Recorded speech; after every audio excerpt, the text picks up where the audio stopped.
والشمس وضحاها والقمر إذا تلاها والنهار إذا جلاها والليل إذا يغشاها والسماء وما بناها والأرض وما طحاها ونفس وما سواها فألهمها فجورها وتقواها قد أفلح من زكاها وقد خاب من دساها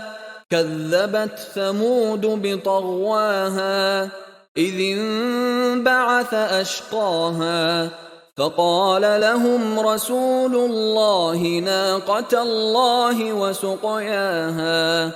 فكذبوه فعقروها فدمدم عليهم ربهم بذنبهم فسواها ولا يخاف عقباها